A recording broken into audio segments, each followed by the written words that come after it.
And we are back on Kahawa Nagowi, Season 2, Episode 1, Part 2.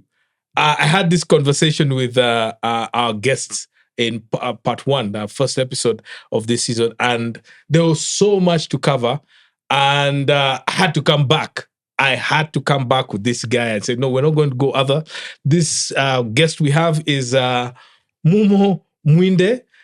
He wrote the book, The Art of Money and Wealth Creation.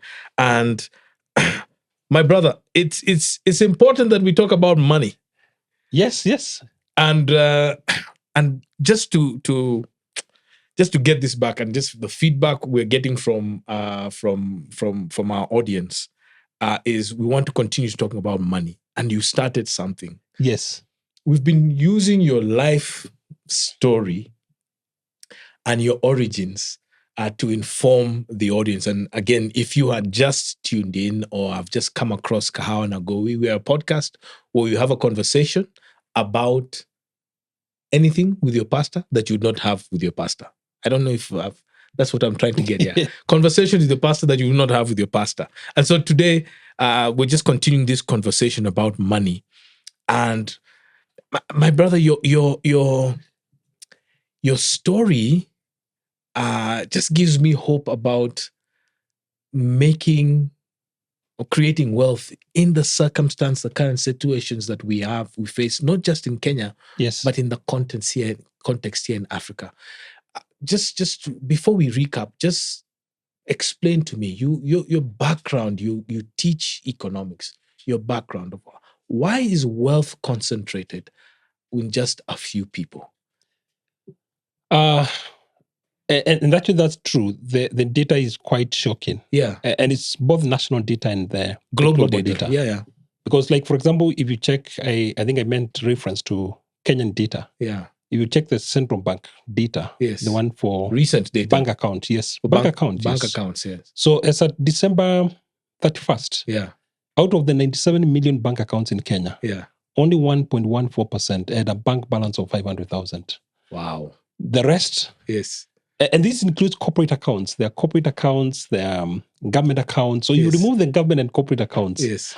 You can imagine how much people have. Yeah. But what is coming up, and I think there's also some economic modeling that has projected that if all the money that we have right now is distributed equally to all of us, the entire population, it will take only 7 years for the money to go back to the 1%. So this they have done modeling. You've done your modeling in this. The money will go back to that. If to the 1%. The money will still flow back to the 1%. So what is coming out there is something about money and wealth that only a very minority get to understand it. And last time I said, forget about the education that you learned in school. Yes. I said the accountants, the economists are not the richest people. But there's relevance to that. Yes. But when you say forget about it, why are you saying forget about it? The education is good that you got. Yes. Financial literacy is a complete different ballgame. That's what the data is telling us. Uh-huh. So you see how this money is being distributed. Mm-hmm. And the rich are the ones who are growing rich. The poor are growing poor. Mm-hmm. The global data is telling us that 53.5% of the population, they own 1% of the money in the world. The 1% top, they own over 45% of the money in the world. So this data is telling us there's something about financial literacy that is not really academic. Okay? But also, if you check... so you're saying the professors in our business schools are not the wealthiest They're not people. the wealthiest. Even in Kenya, are they the richest? Which companies do they own? Which even the bankers who bank our money are not the wealthiest. They're not the wealthiest. That's what the data is telling us. And actually, it's real. Check around. Yes. The professors have been on the streets asking for salary increments. Yes. But they're teaching business. Yes. The universities are in the deathbed. Yes. All of them in Kenya. They are sick. So what is it? What is it about the wealth intelligence that we need to be able to acquire? I mean, we talked about your origins in the previous episode. Yes. We talked about your origins. And there's a certain attitude, there's a certain perception. And again, I'm not talking about, the way people say get rich and all that. We're not talking about getting rich. We're talking about creating wealth Yes. that outlasts your generation. Your generation, yes. So it's talking about generational wealth. What is Yes. it about an economic, finance, or a money intelligence that we need to acquire that I think just in my interaction with you, that I am beginning to see in your own life too? Yeah, you see, this issue of what you need to generate money and wealth is not probably something very technical. Mm-hmm. It's something given to us automatically. All of us have it.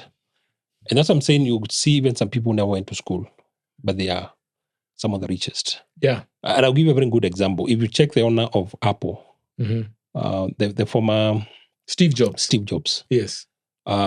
He dropped out of college. He was a college dropout. Ted Turner, the founder of CNN, he dropped out of college. College dropout. If you check those of us who are using Facebook, yeah, Zuckerberg dropped out of college and created the same case with Bill Gates. Yes. So they dropped out of college. Even here, if we use local examples, Njenga Karume, yes, and he left billions. His great wealth. Yes, but this is not a guy who went to secondary school. Yeah, so the issues about the financial literacy you're talking about, is something that you can.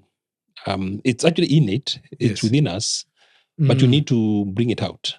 So there are triggers that you need. So you're saying in each one of us, there is an ability to create wealth. Yes, all of us. We have been innately blessed. Yes. With that innate thing. Yes.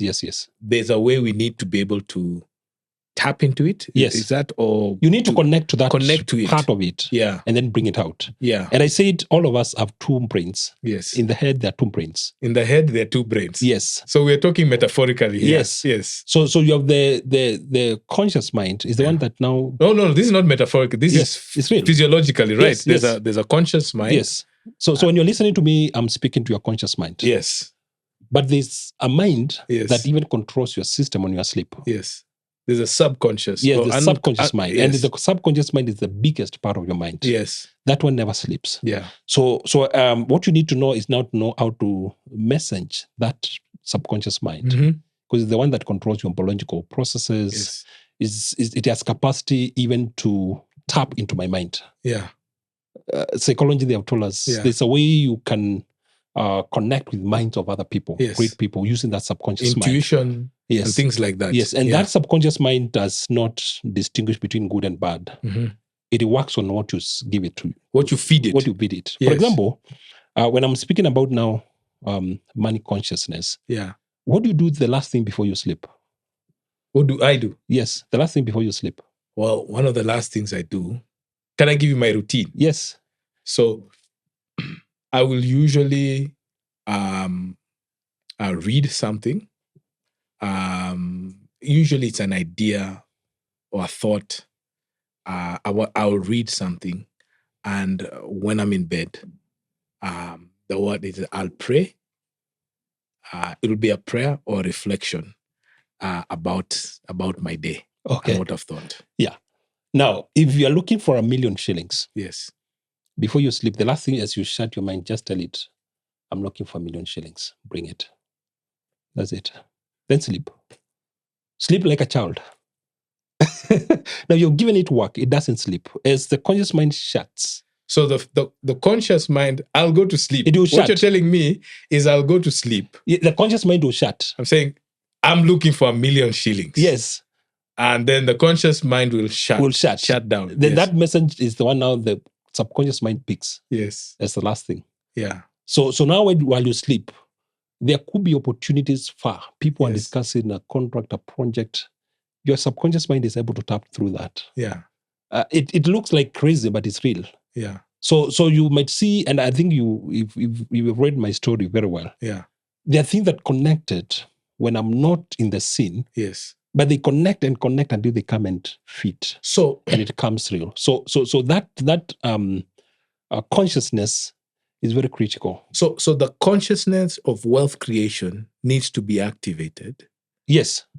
It's in your subconscious. That's what you're saying. Yes, you feed it in your subconscious. You need to continue to feed it. Yes. But where's the place for creating that opportunity about working? Because this I'll be honest with you, Momo, this sounds like This sounds like going into some other place of new age thinking. What do you say? Yeah, it's actually within us. It's just a question of being able to tap into it. You see, what are those? Have you heard about the sixth sense? A sixth sense, yes. What is the sixth sense? Mm-hmm. You tell me. It's what the subconscious mind, what you give to the subconscious mind is what it brings. Yeah. For example, if I have a problem and I'm making a difficult decision or something, I'll just tell the subconscious mind, which is the option, and I sleep. You go about your work. Momo. But when you are alive to it, you see what happens. And I'll give you a very good example. About 3 weeks ago, I just walked out to buy a newspaper. Yeah. And I was in a busy street. Yeah. And when I was coming back, I just see 100 shillings. Now, so many people had passed there. And there was a lady there asked, is it your money? She told me, no, it's your lucky day. Now, many people have crossed that money. If there's 1 shilling on the floor here, I'll notice it. Me, I'm struggling. I'm struggling processing this, man. I'm struggling processing this. If there's a shilling here and I'm walking, I'll notice. Help me simplify this. Help me be able to do this, because I mean, dude, man, I'll be honest with you. I want to make money. I want to create wealth. All right. I want to create generational wealth. I want to create wealth that impacts. And so you are telling me that I can train my subconscious to create wealth. Yes, exactly. That's the point. And this is what I'm saying. The moment the subconscious mind is aligned to what your intentions are, it taps into the universe. Now, from the biblical teachings, you've heard about absolute faith. Absolute faith. Yes. And absolute faith is transmitted to reality. Mm-hmm. How does God transmit that faith to reality? You speak that which is not as if it were. Yes. Now, the mind is your connection to the spiritual realm, the subconscious mind. It is what connects to the spiritual realm. It is able to tap from the universe. But I'm saying, for example, if you have negative thoughts, the subconscious mind will simply process that. Later, we'll be talking about enemies of money and wealth. If you're thinking about alcohol, we're going to talk about enemies of you're thinking wealth. about alcohol, sex, betting, those are the enemies of money and wealth. If that is what is in your mind, yes, that's what the mind is going to process. Hold that thought. I told you guys, I have to bring different thinking over here. The reason why I'm struggling with what Momo is saying is because this is not how I think. So as you process, I'm also processing what you're saying. You're tuned into Kahawa na Gowi, where you have a conversations with your pastor that you won't have with your pastor. And right now, my brother, you're making me scratch my head here. Yes. And the scratching of my head comes probably, and I'll be admit with you, based on my theology or my philosophy of life. So I don't think that way. So give me a practical way, because for me, I value work. I value doing something so that I can see it. Yes. So you're telling me now, there is also another way I need to start thinking. Yes, it's purely, and I said money and wealth is purely a mindset. First, it's a mindset. Yeah. What the mindset is once the mindset is created, it is now translated into the actual money. Mm-hmm. Okay, it is translated into the actual money. Yeah. So if you want to be a millionaire or a billionaire, it has to first be in your mind, a mindset. And then once you're in that mindset, now that subconscious mind is the one that now connects. It starts creating opportunities. You'll get opportunity that will shock you. You said that it is a mindset. In your book, you're saying it's mindsets that have brought about great advancements that disrupt. I think it's in your first chapter. Yes. That disrupt whatever is there. And that disruption has created immense amount of money and wealth that, I mean, human civilization has never seen that. They've never seen that, yes. That's just because of a mindset. Mindset, yes. Look at the IT we're dealing with. Yes. Look at even this podcast. Yes. Imagine 10 years ago. Yeah. Was it possible? No. It wasn't. Now, imagine the guy who created this. Yeah. How much money is he making? COVID came. We used to go to physical offices. Yes. All of a sudden, we are told, stay at home. Yeah. And all of a sudden, everybody remembered Zoom, Google Meet. How much money do you think those companies have made? And you're right. You're right because of COVID, podcasts have become a new place of exchanging of ideas. Yes. As opposed to going to media houses now, the media houses are in sets like this. Yes. I don't need to go to a media house and do this. We create our own media houses. People in their own living rooms. Now imagine how many people are going to look at this podcast. Yeah. And imagine how much monetization you can make from the podcast itself. Now, this was not possible a few years ago. Yeah. Now, there are so many people can do podcast. Yeah. But they're not doing it. Mm. Okay? Yeah. So the moment the pay start coming in, they start saying, but look at this guy. Yeah. But they don't know they can do it. Yes. Now, when I was writing this book, what was driving me was not the money. I did not thought about the money side of it. Yeah. I felt I have a story I need to share. I'm interacting with this Kenyan data. I can see people are strong with Tala, whatever, and all that. So just to give context, you teach in the university. Kenya School of Government, yes. Sorry, the Kenya School of Government. I came from the university, then I'm a Kenya School of Government. So you're an academic, or are you a practitioner? Both. You're both. We are not purely academic. Yes. We are practitioners. Yes. But we are in academia. You're in academia, right? Yeah. Now I'll shock you. Yes. This is a child born in COVID. This book? Yes, it was born in COVID. This book, as you can see. Yes, it was born in COVID. The Art of Money and Wealth Creation. Yes. Because the book I was thinking about writing was about my academia. Yes. Then when we were locked home, 1 week you are there, you do nothing. Second week you are there, you thought it was a cloud passing. You realize you're here for the long haul. Yes. I remember we were saying this is a couple of weeks. Yeah. This is a couple of months. Before you know it, it's the entire year. Yeah. So I sit home and I'm wondering, so what do I do? Do you get stressed? Do you start worrying about who is dying and who is not dying? Then I said, but folks, now people, lucky enough for us, we never lost our jobs. But now all of a sudden, people have lost jobs. They are stuck in the city. They have no food. They have no nothing. Somebody reaches out and tells you, guy, with the children, I have no food. I can't go and work. I've lost my job. Then all of a sudden, I realized, by the way, I can write how to manage what we have in this crisis. So I just created a Facebook page under the name, www.dr.muamwinda. And then I started posting. All of a sudden, people are saying like, wow. Now here we have a book.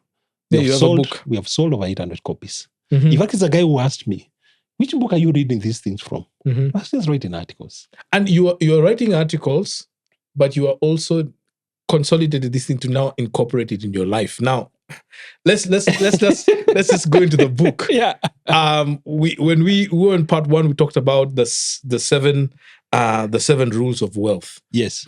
From the book, The Richest Man in Babylon. But you are applying them to our context. Yes. So just unpack that a bit more, just briefly. Now, I'll tell you that the key point comes here in that discussion. One, I think we stopped at where we were talking about paying yourself first. Now, I will explain that, and I will have explained that, all of that concept. Yeah. Now, when we keep on saying people, you need to pay yourself first. Now, right now, when you are waking up to go to work, you are working for money. Okay? Wealth is money working for you. All right. Just repeat that. Guys, you need to hear this. This is gold. This is gold. Yes. So, right?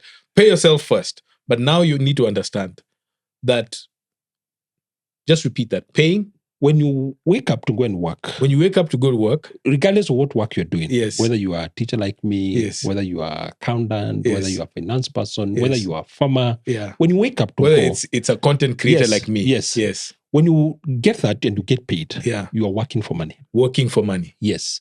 Now, wealth is not working for money.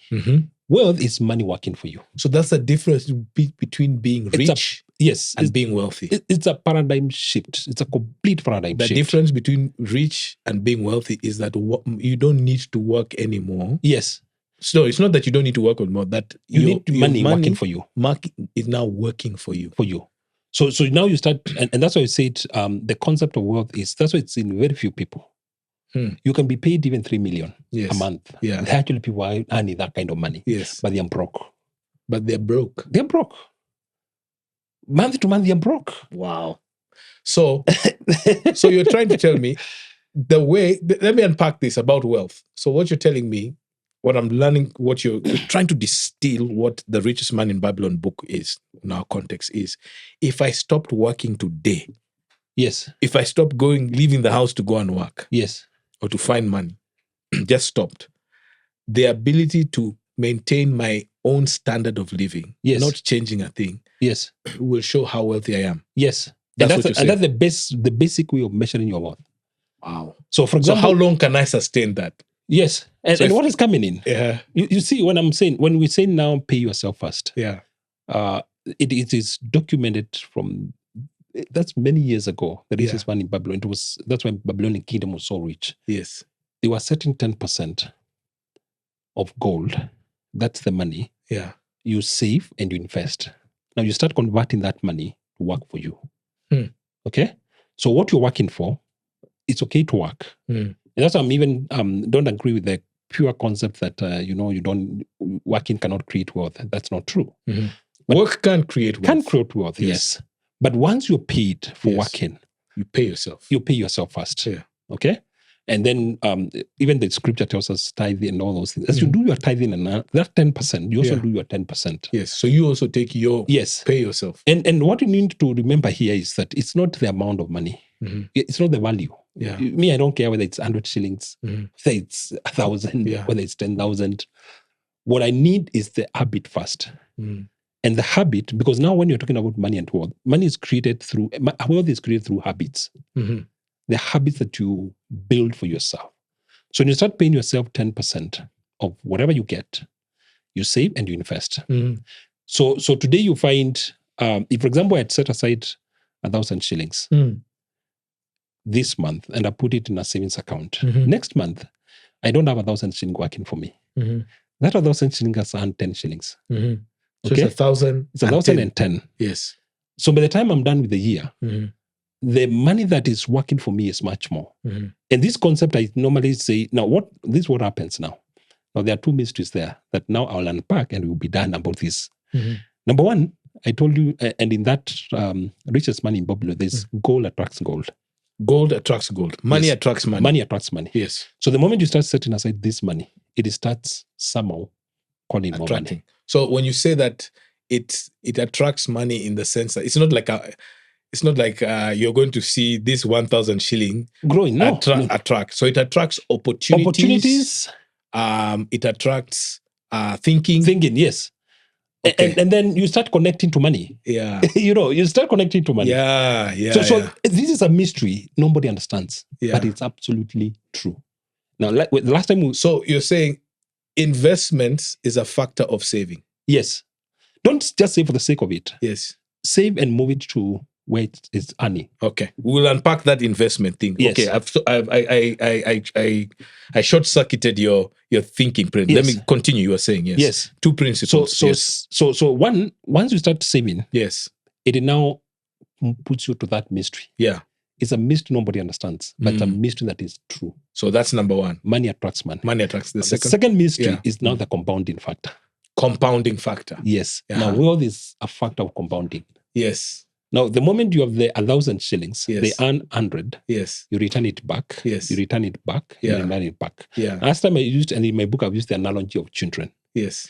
So when you're saving, you have the parent. Yes. The parent gives birth to a child. Yes. The child gives birth to a grandchild. Yeah. The grandchild gives birth to a great-great-grandchild. Yeah. So when you're compounding, when you start saving and you don't withdraw the interest, the incomes, within 2-3 years, you'll not have the parent only working. Yes. You'll have those 3 generations. You have 3 generations working for you. Yes. And that's now what you're calling intergenerational wealth. So within time, over time, you find what this money is generating is even more than what you can spend. Wow. And then you start now exponential growth, where everything, people say every money you put, it comes back like 3 or 5. So this is how I explain exponential growth. I understood that. Maybe the compounding thing is the thing that I'm appreciating here. Yeah. So it's 1 times 2 is no 2. 2 times 2 is 4. 4 times 4 is 16. No. Yes, yes. So it's that's the way 16 times 16. That's Yes. the way you're talking Yes. about. That's the way it goes. That's what exponential does. That's what exponential is, Yes. right? Yes. So it's 2 times 2. So sorry, let me get this math right. 1 times 1. 1. 2 times 2 is 4. 4 times 4 is 16, right? Yeah, but you see, when it starts compounding, it Yes. doesn't give you 16. What does it do? It will give you more than 17 or more than that. Yes. Remember the parent, Yes. the child. These are the guys are doing. So it's not just you It's not you who's doing generating. it. It's not you doing it now. You're on another dimension. So it's now this is the dimension of the money now. You see, the money is giving birth to many children. Yes. So all these generations of children are working. So what is the element? Because I think for some like me and many others, I don't think we are patient. I don't think we're patient to see this compounding happen. It's a factor of time also, right? It's a factor of time. Wealth eventually is a factor of time. Yeah. Now, those of you who have read the story of Warren Buffett, he has said his money, 80% of his wealth has been created after 60 years. So the seeds he was planting, up to 60 years, they have created 80% of his wealth. So from the time he was a college student, yes, I think I read. And he started selling newspapers. I read his autobiography, The Snowball Effect. Fascinating book. Yes. And he started as a boy, as a newspaper. Selling newspaper for... Yes. And he started putting money aside then. Yes. And this is when he was what? 10, 11 years old? Yes. So he started investing and all that. But you're saying he started seeing his wealth grow after 60 years old. 80% of his wealth has been created after 60 years. And he's a 90-something-year-old man now. Yes. And he's saying this is the factor, and that's how it works. Now, you see, the problem is, in one of the chapters, and I think you alluded to it last time, I said start now. Start now. Yes, today is 30th November. Yes. Don't wait to start in that 1st December. If you are listening to this story and you don't save 10% of your income this month, you don't start it. You don't start. Yeah. Because you see, if you save 100 shillings, in December, you'll be saving 200 shillings. Yes. The 100 shillings you save today will have earned something if it is somewhere. Yeah. Yeah. So it's now, not tomorrow. And then you're old, you wait. So you said those two things, but here's the enemies of money. Why is it that people are afraid of debt, or debt is called a trap? Now, debt is what we call loans. You owe somebody. Yes. You owe something, right? You borrow. Yeah. First, I would start from scripture. Okay? Yes. Scripture, the Bible says, borrowers are slaves to lenders. Okay? That is true. Now, if you are on a loan that you put on your check, your monthly check, check the breakdown of interest and principal. The interest is money you pay to the bank for the money you picked. Okay? Now, this is where the catch comes in. What did you do with the money you borrowed? Debt is only good if you put it in a place where it's profitable. Oh, so debt is only good when you put it in a place that it's earning or it's profitable. And not just honey, a profitable earning. So it's not everything that is profitable. So I take a loan to buy a car. So now, what is the car generating? Is the car generating cash? Cash. Yes. Absolutely not. Okay, that's a liability. It's not an asset. Aha. When you're paying insurance, it really is an asset. So, but that's a liability. So here you got it. You take a loan to buy a car. If it is not making money, it's a liability. Yeah, this is taking away money from you. Yes, wow. if it is not making money to pay the loan, yes, the interest and the cost of the loan, and leave you with some profit. It's not paying the loan. Yes. Interest and the cost of the loan. The cost of the loan. Yes. And then leaving you a profit. And leaving me a profit. Yes. Then it's a liability. It's a liability. And a liability is something that takes money from you. The asset is what brings cash to you. Yes. So forget about so many theories and English. If you want to know you have an asset, ask, what does it bring me? So people take a loan to buy a piece of property? What is the property bringing? Nothing. It's a liability. And that's what you have talked about. People taking money, even sometimes you buy land. Yes. Because people tell you land, you can never go wrong. Yes. That's not true. It's not a good true statement. You can go wrong with land. You can go wrong with land. We have bought dead land. Yes. In far-flung places. Yes. You bought land, you took a loan of 1 million, 2 million. Yes. By the time you have finished paying that loan, Yes. it is 2.5 Yes. because of the interest, the cost, and all that. People say the value of the land. And the value of the land has Yes. not changed. It's not appreciated significantly. Yes, it's not. Actually, inflation has overtaken the value of the land. Yes. So you think you're making money. But in actual sense, you're losing money. Wow. It's the same case with mortgage for the house you live in. Yeah.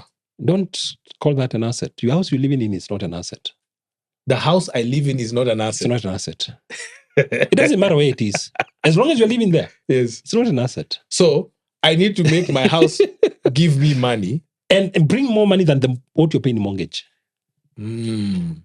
So now if you can convert your house into an office that generates money to pay the mortgage, the cost of the mortgage, and leave you with something, then that would be asset. So what you're trying to tell me, debt is a trap when it doesn't pay you back. And with a profit. With a profit. Yes. Now, we in the technical language, we say leverage. Leverage. Okay, Leverage. Actually, the actual word there is leverage, right? Yes. So you only a loan is only good if you're able to leverage it. If you're able to leverage it. People who are able to leverage it mostly are people in business, but not all businesses. Yeah. Like if I have already ongoing business, I've got this contract, I've done my mathematics, it's profitable. Yeah. Then I can go and take a loan. Yeah. Deliver, pay the loan, and I'm left with profit. Yeah. Now that's leverage. Yes. You're using somebody's money to make more money. So if you're not able to use borrowed money to make more money, then you're not in good debt. All right. Here are other things. I've heard of people who've gone to who've gone to companies who give them a loan. So they guarantee a loan. So is that a trap? So those are some of the benefits. Now, you are guaranteeing a loan to do what? Is the loan paying? Usually it's a car loan. Is the loan paying? Is the loan paying? Yes, that's the question you need to ask. Is the loan paying?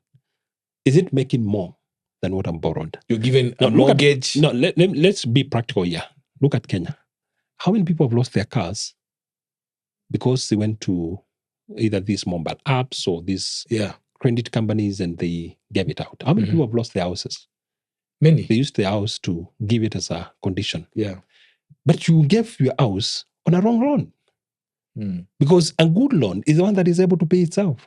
It is as simple as that. So don't try to be complicated with loans.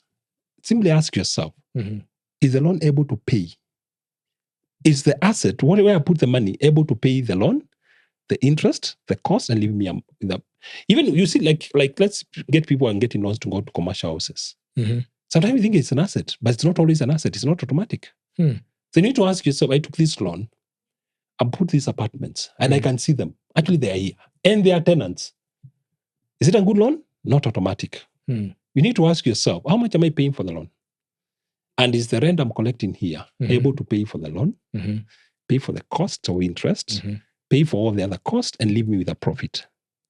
If you are to look for money elsewhere, and you go to your businesses, you start coming and paying that house, it's not an asset. So you're actually telling me, this is what I'm saying, is it better to buy a house or to rent? What is wrong with renting? You know, we've come from the school of thought that lazima kuwe. It's a cultural thing. It is not about money and wealth. It's not about. It's purely cultural. Yeah. Like you go to my village. Yes. Kama sijajenga, si mwanaume. It's purely cultural. Then I go and sink 5 million there on a dead house. Yes. Then I have to keep on paying fundis to repair that thing. Unaenda unapata. Hata ukienda hapo huwezi ukalala iko na. But there is also a cultural value and peace of mind it gives us. You see, that one money can't buy. Now, when you're doing wealth, yes. When you're doing wealth asset investment, now I normally create another layer. Yeah. I talk about assets, liabilities, and life lifestyle choice. Yes. So now the culture I put it under lifestyle choice. Yes. Lifestyle choice is the comforts I want. Yes. So when I'm buying my comforts, I need to be aware I'm buying my comforts. Comfort also goes into social The standing. house, yes. It's also social standing. Yes. The houses, the type of car I'm driving. Yeah. We're going on holiday. Yeah. Now, those are lifestyle choices. Yeah.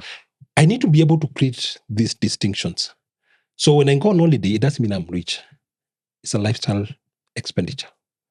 Okay? If I've my house in Karen, it's a lifestyle expenditure. Yes. Okay? Now, what is happening is, I said when you start creating wealth, Yeah. you know, when money is working for you, slowly and over time, that money will generate so much money that you cannot use. You cannot expend. And that's why, for example, you might find a guy is living in Karen, but the cost of that house is very small compared to his wealth. Now, me, I want to live there. Yeah. But my wealth is not matching. I want to drive a Land Cruiser. All of us want these big cars. Yes, one have huge Range Rovers. I love machines. Yes. But simply because you're driving as GOWI, it doesn't mean I have to. I can afford it. Yeah. Maybe that thing is so small compared to what your assets and your wealth is creating. Yeah. So what I'm saying is, when the money is working for you over time, it creates so much money that now everything becomes very cheap to you. So people, I'd say for me, the debt trap is one, because I want to possess things. What I'm hearing from you, I want things that I cannot afford. And also I buy things or buy services that I don't need. And that are out of my reach. Yes. So I'm living beyond my means. And then you get trapped now. So I'm living beyond my means. So now the trap is you now have to keep on borrowing to sustain that. So one of the things that I remember when I was a single man is I decided a good way of living within my means was always have a housemate. Mm-hmm. So I'd go to a place, I'd not live alone. Yes. I'd live with somebody else and we'd split the costs. Yes. So if rent was like, to say, 20,000, I live with this person, but instead of paying that 20,000, you're sharing. I'm sharing. Yes. Food costs, that bills and so it helped me live within my means. And free money to work for you. And free money to work for you. For up the, all right. Yes. I don't have much to show about what was free. I spend more of that on other things. But I saw it that way. And what I'm just hearing you is also just being able to think and live smart. Yes. To avoid the debt trap. Yes. Now, I'll give you the rule of the thumb. Yeah. Do not take loan that takes more than 1/3 of your net pay. It should not be 1/3 of your net pay. So what you pay on loans and whatever, yeah, make sure it doesn't go beyond 1/3. So to say, so that now you are left with the 2/3. Yes. To pay your bills without straining. Yeah. And to save and invest, so that your 10% is intact. So net pay is any other what you call statutory deductions after taxes. Yes. After all those things have been taken out. Yes. That is now before net pay. Loans. Before loans. Yes. So your net pay is not what you are given if you have loans. No. Yes. Your net pay is after statutory deduction. So if I earn 10,000, 10,000 is a figure, and the government takes 3,000. 3,000. Your net pay is 7,000. My net pay is 7,000. Yes. So that's now from there. So you should not. Yes. So that 7,000 should my threshold the loan should be 1/3 of that 7,000. No more than 1/3. A third of that 7,000. Yes. Okay. So that now you don't cripple yourself. You see what happens is many people overload the pay slip. Mm-hmm. Now they can't save. They can't live their normal lives. After deductions. Yes, they can't live their normal lives. They can't pay transport. Yes. Now, let me tell you what is happening with the mobile apps. Yeah. You yes, talk to us about the mobile apps. Yeah, the mobile apps, the Fuliza and all that. Yes. Me, I've not taken any of them. Yeah. Even I've never used that since it was introduced. Mm-hmm. Now, when you take Fuliza and you buy food, the price of food is not what you're paying on the supermarket. Mm-hmm. You think you are paying what you're paying in the supermarket, but it's not true. You're paying what you pay in the supermarket plus the interest. And that's the last time I said, if the other people are buying a packet of Wonga at 100 shillings or Mhm. 130. Mhm. You are buying it at 140 or 150 because of the interest. The interest on the Fuliza. Yes. Uh-huh. When people are paying school fees 30,000, Mhm. you have borrowed that money. Mhm. You are not paying 30,000. Mhm. You are paying 30,000 plus another 5,000 of interest. Mhm. So everything becomes more expensive for you. So you can't Mm. even free yourself. Mm. And that's why now we call about the poverty tax. Mm. So now everything you're paying more Mm. because of what you're borrowing. And I'm saying two, the other key thing about debt and loans, they destroy your earning power. If you're borrowed Mumo, you're borrowed Gowi, you're borrowed Gerard, you're borrowed Kamau, you're borrowed who, Yeah. you start running away from these people. Your mind cannot concentrate. Because I owe so and so and so. You go to the office, you borrowed everybody there, you're afraid of going to work, your productivity goes down. Yes. So it also has another serious consequence on your confidence to work, create, and grow. So if you can avoid it, in fact, even most of the suicides right now, they're quite a lot of suicides Finance stress related. Yes, finance stress related. This is Kaona Gowi, and we're talking with Mumo Mwinde, the author of The Art of Money and Wealth Creation. This is a podcast where you have a conversation with your pastor that you wouldn't have with your pastor. All right.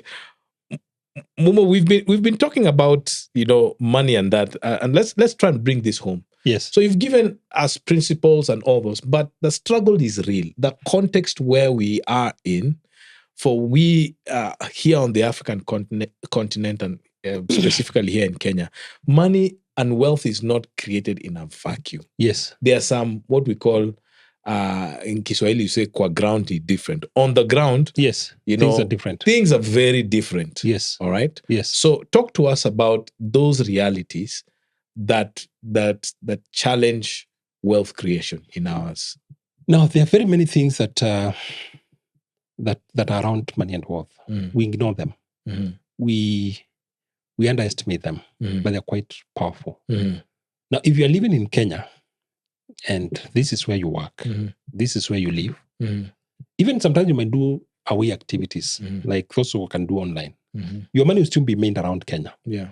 So you work, money grows within an environment. Within a context, right? Yes, yes. So your money can only be around Kenya. Your banks, your whatever, they'll be around Kenya. And the Kenyan jurisdiction and the economy. Now, there are now other things you need to start relating with because they'll affect you. Number one, I talk about the political economy. The political economy. Yeah.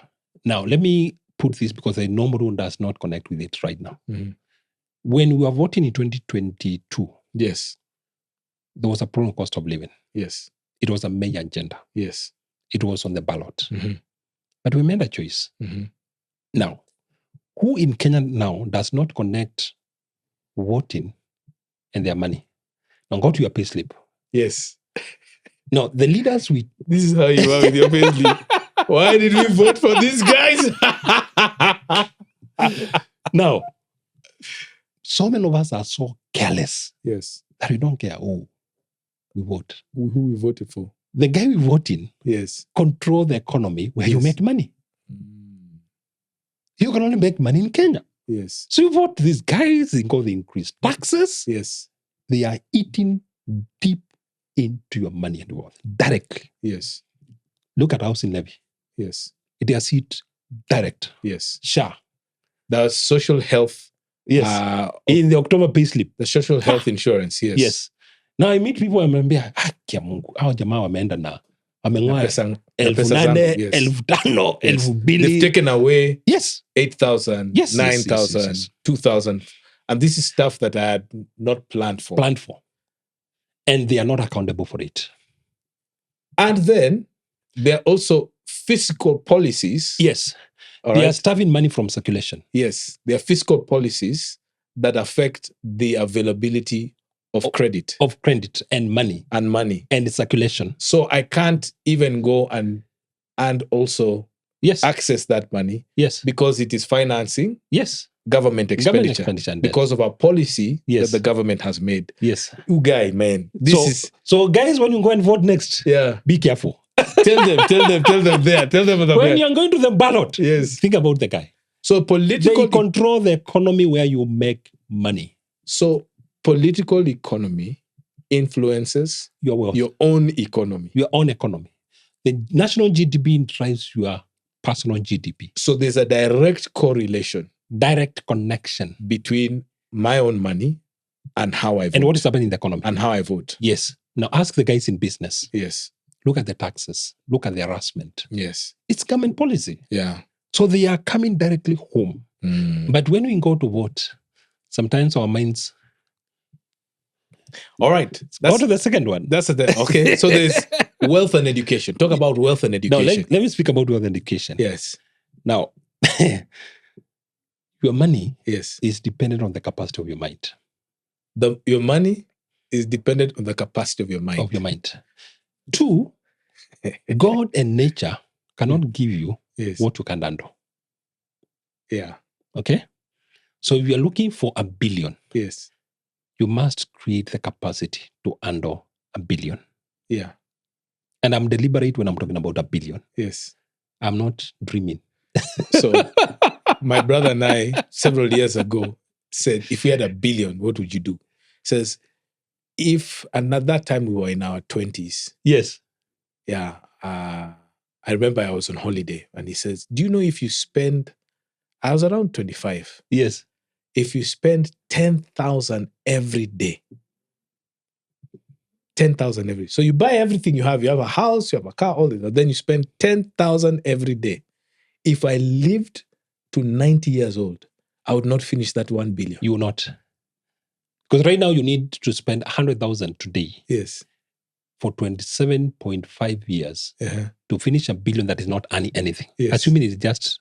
In the bank? No, it's not in the bank. It's not in the bank. Because in the bank it's going to earn interest. Yes. If it starts earning interest in the bank, you never finish it. You never finish it.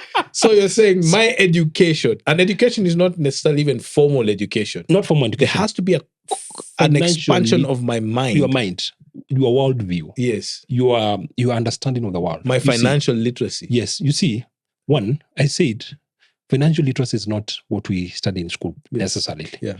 So you need to understand when I'm talking about, like when I say government bills. Yeah.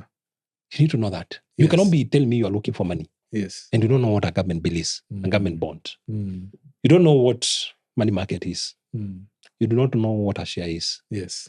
You do not know when we say capital tax, you don't know what it is. Yes. Capital gains tax. Yes. Yeah. If you don't know what it is, yes, you cannot tell me you are looking for money. And if you don't know those things, you are not in the space where money is. Because the moment you're in the space where money is, yes, you will be in touch with those. So you must know that language. We call it the language of money. So first and foremost, you must educate yourself of the language of money. Yeah. Because now, when you're talking about big money and money moving around, the people who are moving this money, they speak their language. Okay? Now, let's go, assuming we go, which is the nearest club here, Parklands Club. And we're talking about a project that are generating millions. We will not start explaining to you what a bill is. Okay? You just hear people saying the return of this is 10%. Yeah. Now, you need to understand what that is. Yeah, what is that? That conversation. What are they saying? Yes. Yeah. Now, this one does not require any formal education. Yes. There are so many podcasts. There are so many YouTube. In this day and age of information. And it's access. And it's free. Even me, I write about it. You just go to my social media handles, Facebook, my blog. Yeah. I'm talking about them. Yes. So you need to understand the language of money first. Yes. You also need to understand now, the next thing is taxes and all that. Yeah. Now, if you have money, you start controlling tax. Yeah. You start influencing government policy. Wow. Now, let me tell you, the guys who have the economic power in Kenya, they dictate the politics. All right. So we've talked about political economy, wealth and education. Yeah, so when I'm talking about education, please buy books. Yes. Read books even outside your sphere. If you're a medical doctor, start reading outside your medicine. Your medicine. Yes. If you are a biology guy, start reading outside you. Diversify. Yes, because now the other key thing, and I think you have alluded to it, is social capital. When I sit on this table, we are 10 guys. What capital is on that table? Some of us sit tables where we are liabilities. We are talking about how you drank last night. You're talking about girls. Now, you need to sit in a table. Not that girls are bad. Yes. What do you mean is The negative. what are you talking about? Excesses on pleasure. Yes. You see, now let me give you a very good example. When Bob Collymore, That was the former CEO of Safaricom. Safaricom, who is now deceased. we became aware about the boys' club. Oh, the boys' club. We became aware of it. Exactly. We became about the boys' club when people were eulogizing him. Yes. Yes. Now let me ask you. You know the boys. I saw the boys. There were Yes. 6, 5, or They were 7. 7. Yes. Now check those boys. If they sat on this table, Yes. how much capital will be on the table? So huge. The entire economy is on their hands. Huge. The entire economy of Kenya was on their hands. Those guys influence the outcomes of this country. Yes. And that's what we call social capital. Social capital. Mm. When I meet Ngowi, Yes. what value does he add? And what value do I add? So what I'm hearing here is money is not it's not necessarily cash. It's what value. Yes. I need to be creating value. Yes. Now this is how it works. Yes. I said, and I've written it in my book. Yeah. Many of us are thinking about money. We even lose sleep thinking about money. Yes. But we have created nothing. I haven't created anything. This book is a creation. Yes. And that's why today I can tell you, this book is going for this much. It's available in bookstores. Yes. It's available on... buy this book. Buy this book. You see, it's a creation I've done. Now, this book is selling without mine necessarily being involved. Yes. Because I've created it is moving. Yes. Now, when you talk about creating value, you invest in the right places. Okay? Now, you see, for us to have a conversation for 1 hour, we must be connecting somewhere. You know, if you're not connecting, you cannot have conversation. So if I'm not diversified in my knowledge, in my topics of discussions, in my engagements, then I'll be limited on who I can meet. Yeah. When I go for a cocktail, a random cocktail, am I able to talk with those people? It is based on my capacity. If they're talking about stock markets and I have no idea, but you know, even if I had just a slight idea and I can just pop it up, they'll connect. Now, those of us who go to the clubs, they will go and ask you, so which school did you go? Oh, Kanotunga. Man, I was there. Yes. It is gone. Yeah. The connection has started and the thing is gone. It's gone. So what I'm trying to say is, your social capital is very critical. Now, the guys who are in money, they will pass opportunities to one another. Okay? Yes. So, for example, if I'm in banking and there's an opportunity in banking, I know you are in capacity building. Yeah. Okay? That's the line of business. Yes. I mean, yes, capacity building. Then people are asking in that table, can we get somebody to do that? Now, if I'm in that table, I lift my hand and say, I know Ngowi. Now, this is how social capital works. Yes. When I say I know Ngowi, they use my word. Now, you cannot screw me when I pass that opportunity. Yeah. So when I say I know Ngowi and he can do it, that table trust your word. Yes. So that's what you're calling social capital. Now, people in social capital, they pass opportunity to one another through that. Okay? So I'm sitting at this table, I hear people talking about Ngowi, and I say, Ngowi can do this. Talking about something I know Ngowi can do. Now, Ngowi is on another table, and hear people talking about something in banking. And that time I know a guy in the banking. Okay? And I know he can help us. Now, this is the realm of money now, where money is exchanged properly. Because of value. The value these people have. So what you're saying is you build your social capital by creating value. Value. So this book that you wrote during COVID actually is the creation. The creation and the value in it. So it's value that now creates the money. Yes. Why should you buy the book? Because you're looking for the value in it. So if I don't create the value, you don't pay for it. Okay? I like that. Let's not end this conversation without talking about the last one, wealth and health. Yes. So there is a correlation. We don't make money in in isolation. Yes. So what's the connection between wealth and your health? Now, it works in a very funny way. There are two sides of it. Yes. Number one, you must be healthy Yes. to be productive. Mm. Okay? Mhm. If you are sick, you're not productive. Yeah. So number one, you need to do the gym, you need to do the exercise, you need to be fit. So if you can't afford a gym, you Now, can exercise. Yes. Now, the other thing is, yes. Yes. And you can just take a walk. And you can eat healthy. Yes, and you can eat healthy. You have Yes. control on those factors. Yes. Now, let me say this. When you're doing exercise, most of the time, Yeah. it's not just even the physical. Yeah. Okay? There's this guy called Sharma. Yeah. And Robin Sharma, and he has written a lot Robin about this. Sharma. Yes. Oh, the guy who wrote The Man Yes. Who So- Sold so- His Ferrari and Became a Monk. Yes. Yes. So there are 4 things he talks about, and actually we need to start seeing them in reality. That's I think I know where you're going. Yes. This is that book of his, the 5 Yes. a.m. club. Yes. Yeah. Now, this is what happens. Yeah. When you're doing physical exercise, Mhm. it's not just about your weight. Mhm. Okay? Mhm. Physical exercise The mental thing. unleashes Mhm. your mental capacity. Absolutely. Okay? It deals with your heart, Mhm. your relationships, Mhm. how you relate with people, Mhm. how you do this. It also now has the health benefits themselves. Mm. So he talks about the 4 sets. Mhm. The physical sets, your body, you need to be in a body that can allow you to do work, okay, and allow you to be productive, okay. The mind must be aligned, and I've talked about money and mind, the power of the mind, and I've talked about your relationships. You need people supporting you. If you're making money and your children are splashing it all over, your wife is destroying it, or your husband is destroying it, you don't go far. You need to build this ecosystem together. Now, health, physical action, activity helps you now to first be productive. But then the money comes in. The money can afford you anything. You know, economic power can afford you anything. Yeah. What can you do when you have money? Yeah. You know, if you wanted to go on holiday in Mombasa after this and you have the money, Yeah. You can just Wilson, a chopper, Lancia, you're gone. Yeah. It can afford any food. go. Yes. Okay. It can afford any food. Yeah. So now you then start controlling your appetites. Mhm.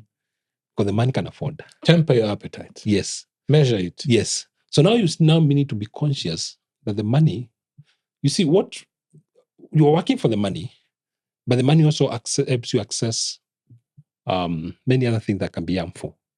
So that's why we say the mental capacity should be able to see you the totality of money and wealth. So you're able to eat, you're able to drive, you're able to do everything. But remember, poor people walk a lot Mhm. because they need to go to the bus station. The guys don't drive. Just get into the car. And Mm. when they come from the office, get in the car. Shh. The poor guy walks not by choice, Yes. but as a necessity. Yes. But it has a huge health benefit for him. For that person, right? Yes. So for the guy who's driving, now they Mm. have to be deliberate to go to the gym, to create time to do the exercise and all that. But you actually have said there's an ecosystem of health. Yes. It's not just physical. Yes. There's mental health. There's also emotional health. Yes. And there's also spiritual health. And the spiritual health. So those all things are part of the ecosystem in itself. Let me bring this down and ask you this question as we close. It's important we embrace what I'm hearing you embrace this capacity to create wealth. Yes. That God has innately blessed us with. Yes. My question to you is, where do I start? This is in your chapter 9 of your book. It's my favorite chapter. Yes. And I'd like us to close on that. You actually say, act now. Yes. Where do I start? Where you are. Mm-hmm. Where you are. Now, do not stress yourself. You can only save 100 shillings. Start with 100 shillings. Do not stress yourself that you're in debt. It's a fact you're in debt. Yeah. The question is, do you have the mind? Can I set the right mindset to get out of the debt? You say in your book, when you find yourself in a hole, stop digging. And yes. start finding a way out. Yeah. Okay. So if you are already in debt, Yeah. you are already sunk in debt. Yeah. Stop the digging. Yeah. Okay. Then we'll find a way out. Yeah. And that's what I'm saying. Align your mind Yes. to what I'm talking about. Yeah. The first thing is gratitude. Okay? Gratitude. Gratitude Okay. for money. Mhm. It's a big factor. It's all about money. Is all about gratitude. Yes. That's what I told you. If I find a shilling on the ground, I I'll pick it. wasn't expecting that, but yes. Explain about Yeah, gratitude. if I find money on the ground, I'll pick. Now, Yes. what you are thankful for, Yes. what you appreciate, Mhm. it expands. Now, this is how it works. I talked about the subconscious mind. What you think is bad, the subconscious mind takes it as that. Mm. Okay? And that's why I hear some people say, I don't like a lot of money. If people get a lot of money, they change. There's nothing like that. What you're feeding into that subconscious mind is what grows. So now if you say, you get 1 shilling and you say, thank you, the subconscious mind says it's a good thing. So it will give you another one. You're given a salary. You don't say it's too small. You say, thank you. So you work with what you have. Yes. You work with what you have. Yes. And so I say, for me, it's not, you're not starting 10 million. Now, let me tell you why many people have never started. Yeah. They think they need to earn 1 million to become a millionaire. It starts with 1 shilling. They think they need to be paid 100,000 to start working towards 1 million. Yeah. But you forget, if you're paid 100 shillings and you put aside 1 shilling, you are not now working for 1 million. Working for 1 million minus 1. Nine. You see? Yes. So the moment this 1 shilling is set aside, you already started the journey. So you're saying, act now. Now. And that's what I'm saying. Those of us who are listening to us in this podcast, if you have not been paying yourself the 10%, today is November 30th. Yeah. When we're recording this. Yes. When most of the checks have come.